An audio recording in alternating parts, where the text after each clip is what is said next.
what we like in our life. Surely we like our whatever we desire, a very beautiful life.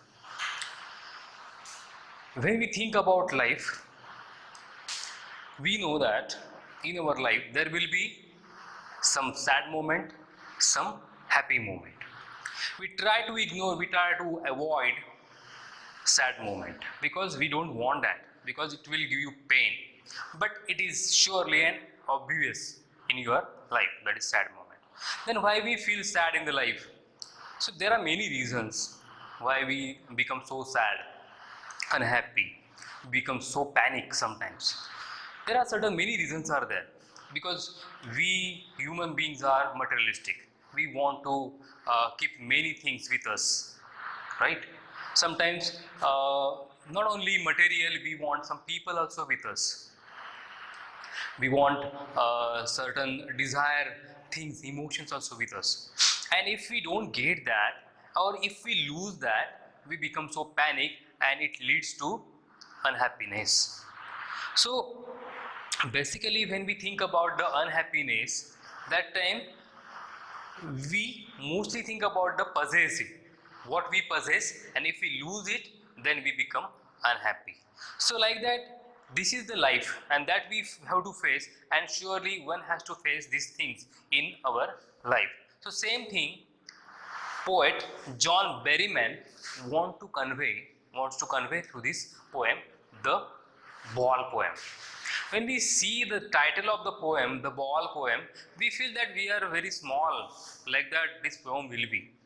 Maybe yes, but you know that sometimes some small things also teach us very impressively, we can say.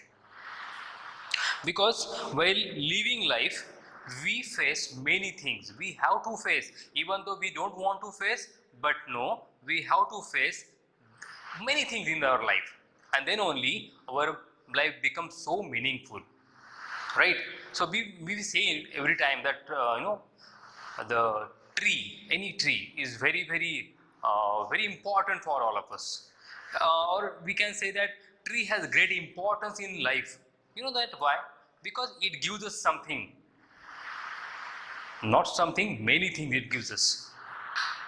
You know that when it gives us, you know that how many things see that particular tree faces, many things. So when we live our life, many happy moments comes, many sad moments come, and that gives us some certain or one type of experiment or experience, right? And that tells us, that convey us certain idea or certain message to how to live our life.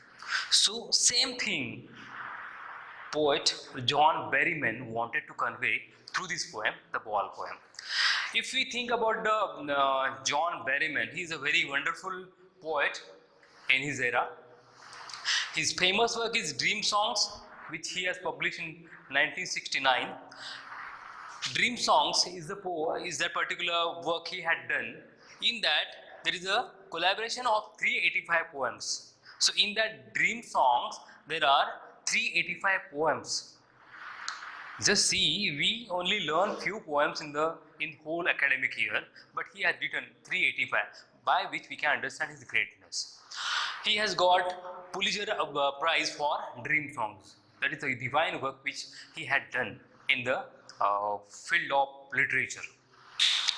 Again, he has got, or he has achieved, we should not say God, because achieved, because he did something and that is why he achieved. Nobody has given him that.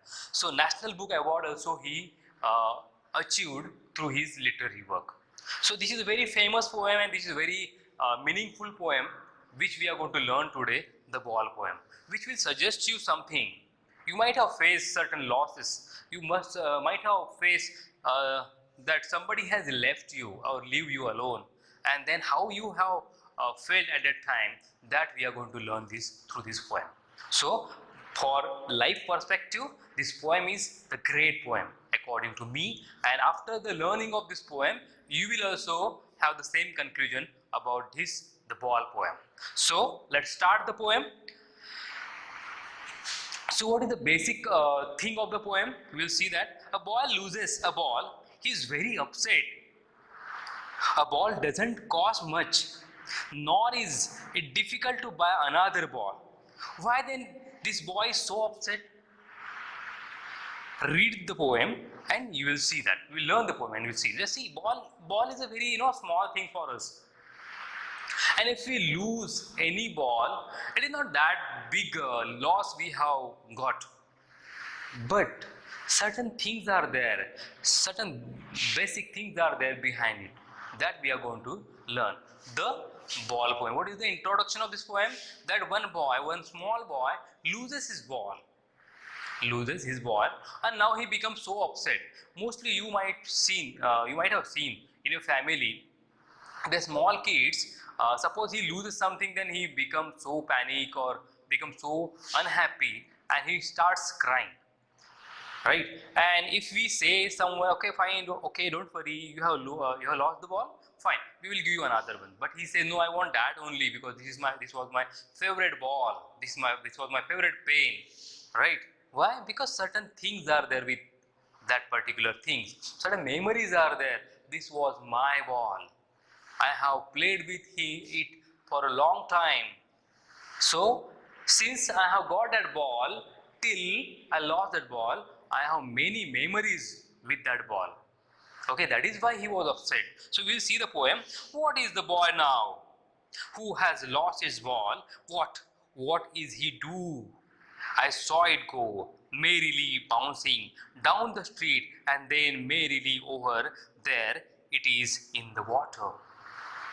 So in these 4 lines, what exactly poet want to say? What is the boy now? How is the boy now? How? Because we have learned that ball has lost. Okay, he has lost the ball. Who has lost his ball? What is he to do? Now what he will do, because it was his favorite ball and he has lost the ball. When we are very small, certain things which are very common for all the people, but for the small kid, that particular thing is very, very important, precious, we can say, very valuable. So that boy has lost his ball and he becomes so upset. Now what he will do, because he has lost certain his very, very important thing, very favorite thing, his lovable thing. I saw it go, and poet has seen that. Poet is not far away from me. He has seen that boy, particular small boy, has lost his ball, and he has seen that merrily bouncing down the street, and then merrily over there it is in the water. And ball is a non-living thing. If we leave someone, we also feel something wrong. We also feel something very bad. We become so nervous. But ball is a non-living thing. Even boy will play with that ball, the ball will merrily bounce. And if it will go from it, it will never come back to that boy. Then too, that ball will be merrily bouncing, right? So that same thing happened here. Ball has missed by that boy, and that ball was bouncing and bouncing and bouncing, and it went to the sea, or we can say cross the harbor. Now he has totally lost the ball. Now in the second stanza, no use to say, oh, there are other balls. An ultimate shaking grief fixes the boy as he stands rigid, trembling, staring down all his young days into the harbor where his ball went. No use to say, oh, there are other balls. If I will say to that boy, that poet will say to that boy, okay, don't cry, don't be so panic, I will give another ball. Or there are many balls, why you are crying for the single one ball? Don't cry for it. But what poet says here, no use to say, oh, there are other balls, many things are there. Sometimes we lose something and we become so panic. Why we become so panic? Because we know that that particular thing will not be replaced by any other thing. You know that we have certain great importance for our mother in our life, right? If small kid is there and mother went somewhere or went to relative's house, and if after the waking up, that boy will see that his mother is not there, his mother went somewhere, he will start crying. Why? Because he wants his mother again and again. He wants his mother. If we'll say, okay, your father is there, your mother is, your aunt is there, your sister is there, but what that boy will say, that boy, kid will say, no, no, I want my mother, because no one can replace mother here. Like that, boy, very small kids are always possessive about their own things. Okay, belongings. It may be ball, it may be pen. Nowadays, mobile phones. Maybe sometimes your video games. So suppose somebody will snatch it from them, they become so panic. Similar thing happens with us also. When we grown up, sometimes it is not ball, but many things. Suppose someone will leave us, we become so panic because we know for sure that this particular person will never come in my life, because nobody can replace that person in my life. So we become so panic, right? Mostly, just now you are in 10th standard, and when you will lose this, when you will complete your class 10th, and after completing your class 10th, you will realize that how important your class 10th was. Because after the vacation, after this examination of the class 10th, you will miss those and you will become so panic, because you know for sure this 10th standard will not come again in your life. And that is why, even though many classes you will get further, you will go in 11th standard, 12th standard, again you will go for the professional education, but this class 10th will never come in your life. And that is why, even though we'll say don't be panic, you know that during the send-off ceremony or farewell party we cry. Why we cry? Because we know that this particular days which we have gone through have many memories, and those many memories will not come back again. Even though I will go in class 12, I will promote myself to higher classes, but I will never come back to my class 10. So those memory will not be come again in my life. So you will become so panic when you will grown up, when you will complete your class 10th. So we'll see that, and ultimate. So no use to say if poet wanted to console him, but is there any use of consoling that boy? No, because even though he will give many balls to him, but or he can purchase new many balls, but he will not get that memories which was with those with that particular ball. No use to say, oh, there are other balls. An ultimate shaking grief fixes the boy. And as soon as the ball has gone to the sea, he just stood up there to see. Okay, and because why he stood up? Because in a grief, because now he knew very well that I can't go and I can't take back that ball, because it is in sea, and that is why he was in grief. He was in total, utter sadness, utmost sadness, and he stood up there. And what he was doing? He was just stand rigid, very firmly he stand there, because now he was away from the whole world. He was away from all his good things. He was just thinking about his ball, which was very favorite to him. He was standing there rigid, trembling, and staring down all his young days into the harbor where, because since he has purchased, or somebody had given that ball to him, since that day some memories were there with that ball, and those memory he was recollecting while seeing that ball. As his young days into the harbor now, those memories are not with him now. It was with the ball, and that ball is not with him, it is in that particular sea. His ball went. He was looking at the ball where that ball has gone. I would not intrude on him. A dime, another ball is worthless. Now he senses first responsibility in a world of possession.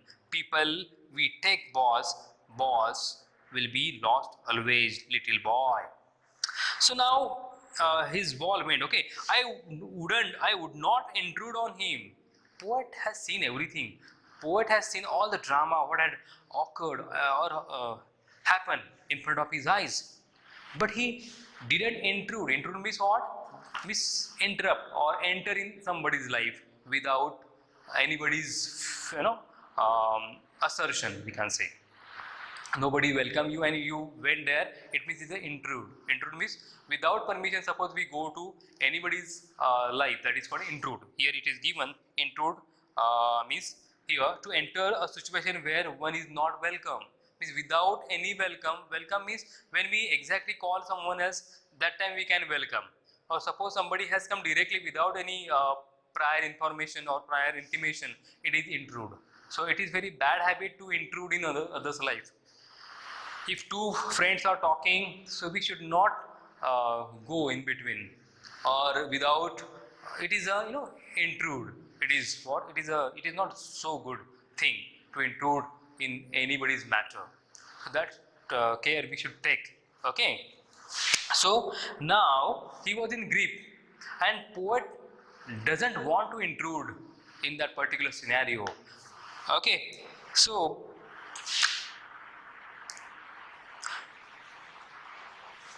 he intrude on him. A dime, another ball is worthless. A dime means, it is given here, a dime means 10 cents, means one currency here. If I will give dime for that ball to purchase that ball, or another ball is worthless because he wants that ball only. Because if you will purchase another ball, what will happen? Only he will get ball. But the feelings, the emotions, the memories which was with that particular ball will not come again. Money is external here. Money is nothing.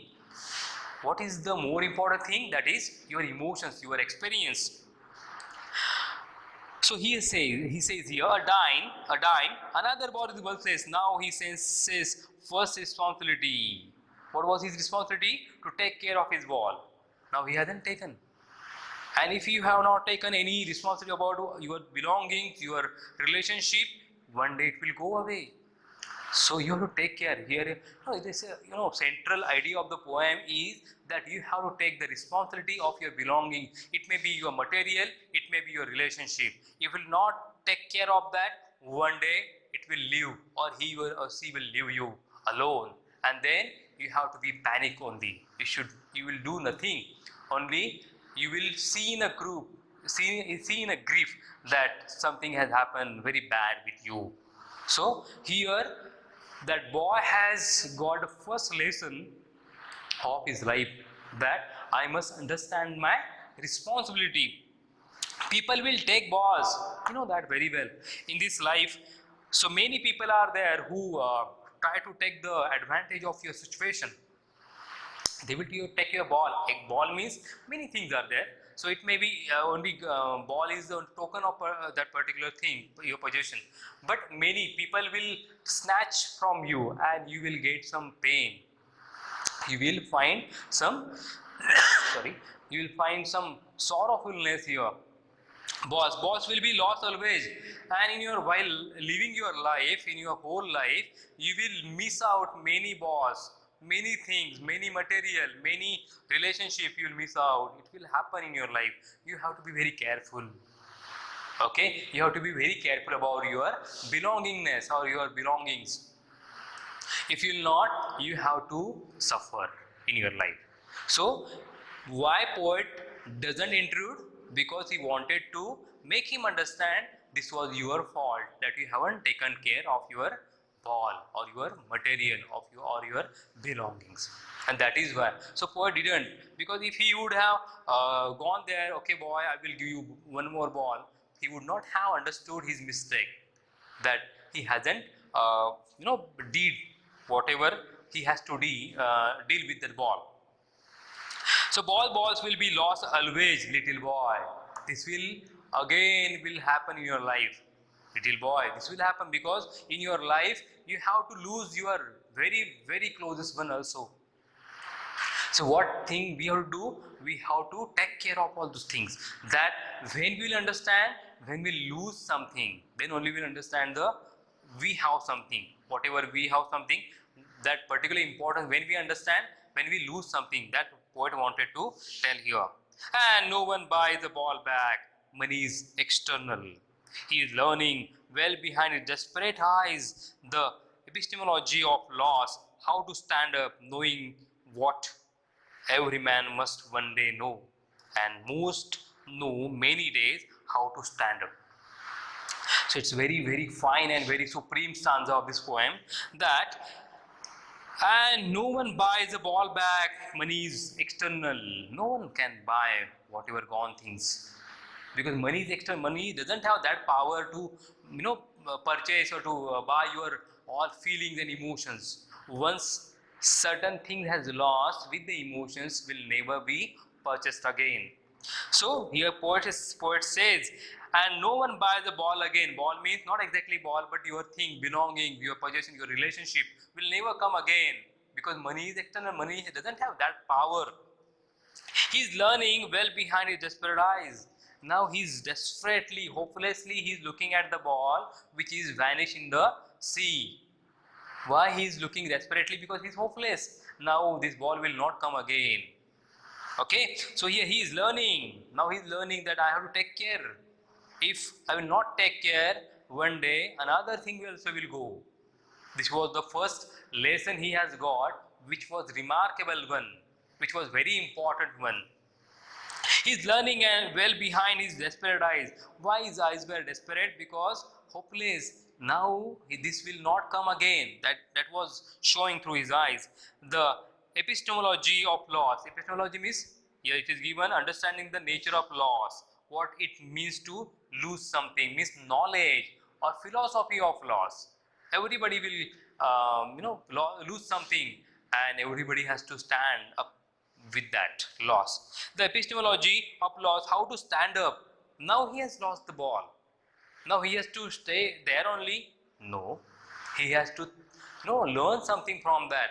I have to take care of my belongings so that I will not miss it again. Okay, that was what? Knowing that every man must one day know. Every man. There is not a single person on this earth who will not lose anything. Certainly. And we have to learn something from that.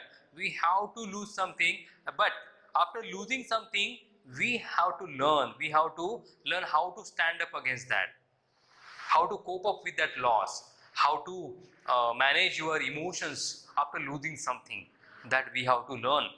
And most know many days how to stand up, and you know that this will happen to everyone, because we are all human beings, and one day we have to lose someone else. Maybe your closer relationship, maybe your certain things like your pain. You might have some lucky pain, or you might have your mobile phone which you haven't shown us. Okay, so maybe that maybe you have somebody has stolen your shoes, or somebody somewhere you have left your belongings and you came back, and again after when you went there you will not get it again. So like that. But this is a very minor thing, but most important, I will say here, the relationship. Because once you will lose your relationship, you will never get it again. If you will get it again, it will be very formal. It will not be that informal relationship. So in the last line, poet has said, and most know many days how to stand up, and after that losing that everything, how to stand up against that, what measures we have to take, or which lesson we have learned, how to utilize in your life. So this is very beautiful poem which is written by John Berryman, which has focused about the reality of our life, and that is very neatly depicted through his very wonderful words, that everyone will lose something, but we have to stand against that. We have to make up all the laws, and we have to start our very fine life. So this is the poem which we have learned. Now there are certain literary devices in this poem. If you see the first stanza, you will get one example of the anaphora. What is anaphora? When certain words, for example here, what word is given? What is the boy? And in another line it is what is he to do. So here what word is repeated in consecutive lines. So same thing will happen in any poem. So it is a anaphora, figure of speech. Again I repeat, anaphora means what? When any word in two consecutive lines repeated. Here in the, if you see first stanza, what is the boy now who has lost his ball? In second line, what is he to do? So here we can understand here that what, this what, and second line is what? Is repeated in consecutive lines or continuous two lines. So it is a anaphora. Then imagery. So you can understand, you can read out the stanza. Imagery, merrily bouncing. Now merrily bouncing is talking about the ball. So merrily means happily. Ball will be, anytime will be happy? No. It is the quality of human beings. When poets imagine something, that ball is merrily bouncing. So imagine something, poet has imagined. So here imagery. So merrily bouncing, which is given quality to that inanimated things. Okay. Repetition. Repetition means what? Another, got it? Anaphora and image. Now repetition. Already we have learned how to tell wild animal. So in that poem we have seen the word one examples of the repetition. Repetition means what? When any word is repeated in the same line more than 2 times. So it is a repetition. So here what word is repeated? If you see that, what is he to do? Second line of the poem. So what word is repeated here? So it is a repetition. What word is repeated here? So it is a, in this poem we can see repetition also, literary devices. And last one we have seen alliteration. When any consonant is repeated, okay, you'll see that Y is a ball back. So B, B and B. So B is repeated consecutively. I mean Y is B, ball and back. So when same consonant is repeated, so it is a alliteration. So in this poem we have seen 4 literary devices, that is figure of speech. Anaphora means what? Repetition of the word in consecutive 2 lines. Then imagery means we have imagine about that how ball was bouncing and down going down to the sea. Repetition means what word is repeated again and again. Alliteration, buys a ball back. Many examples are there. One example I have written on the board. So this is what the poem says to me and I have delivered for you.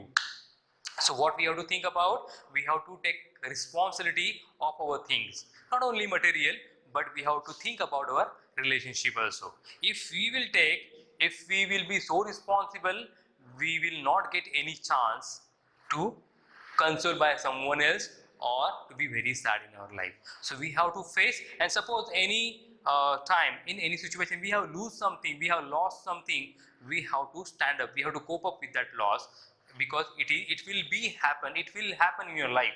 So one should be ready with the loss. So this is what the poem says to me and I have delivered to you. Thank you very much.